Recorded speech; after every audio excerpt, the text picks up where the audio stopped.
This is Donald with Birding for Beginners. We are dealing with the European bee-eater. This is a truly remarkable bird.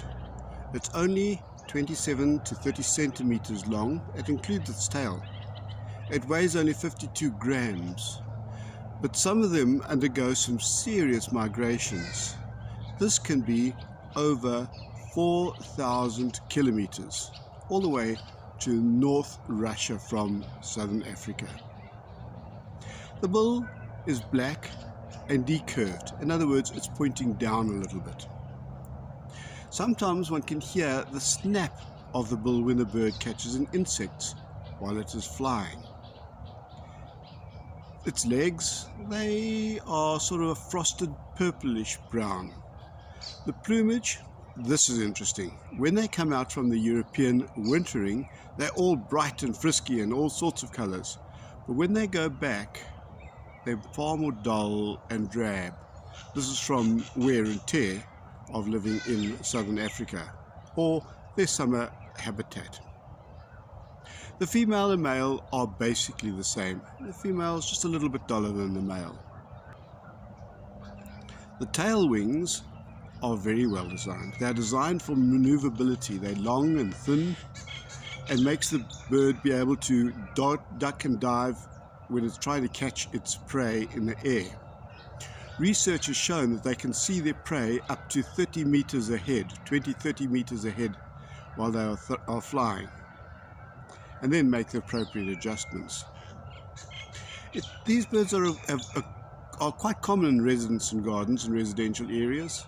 I have them sitting on the telephone wire, and from there they fly out to catch the insects.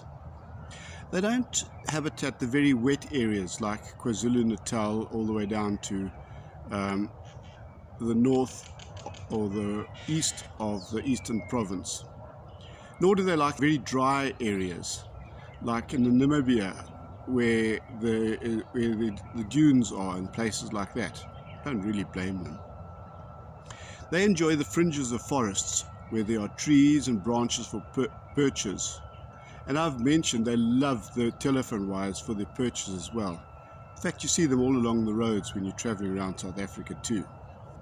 These bee-eaters catch their food in the air, in flight. They eat mainly bees and wasps and flying insects, like flying ants. If it is a non-venomous insect, like flying ants, they swallow it whole on the wing. Otherwise, they return to their perch and hit the insect on the perch to remove its sting, or whatever is unedible. Then they eat it. They eat up to 200 insects per day. Some beekeepers believe that the bee-eaters deplete the bee colony. So some of these guys destroy the bee-eaters. And they do this by blocking the entrances of their homes or their burrows with stones. If an aviary is set up close to bee-eater colony, a large number of honeybees are eaten because they're more abundant. However, studies show that bee-eaters do not intentionally fly to the apiary. Rather, they feed on insects caught in pastures and meadows closer to them. When there's not a lot of food, they will fly up to 12 kilometers from where their colony is to find food for themselves. Observations show that the birds don't actually go to the apiary except when it is cold and rainy, and the bees do not leave the hive, and other insect prey are hard to find or to detect. I mentioned in the beginning about migration.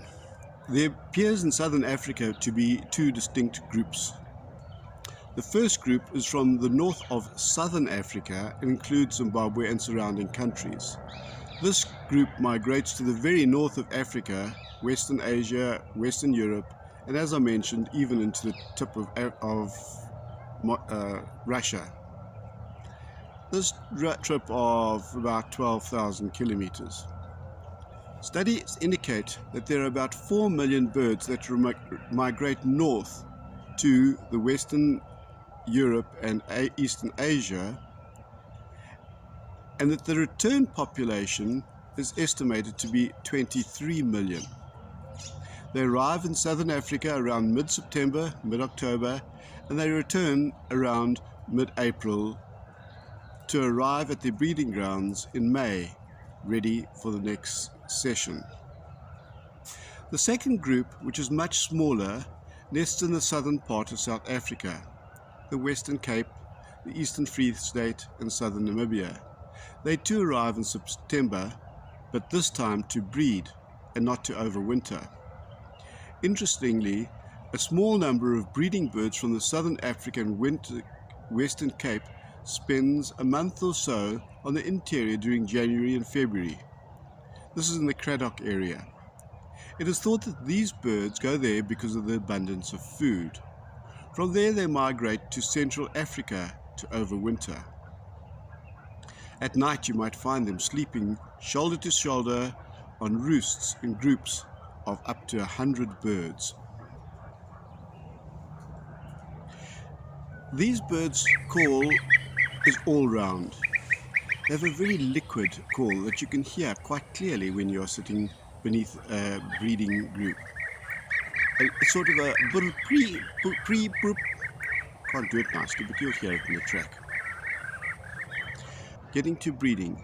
These are monogamous, one male with one female. These bee-eaters are gregarious and they nest in colonies in sandbanks, preferably near river shores. Usually at the beginning of May, they burrow into banks with a hole from 6.5 to 7 centimeters in diameter.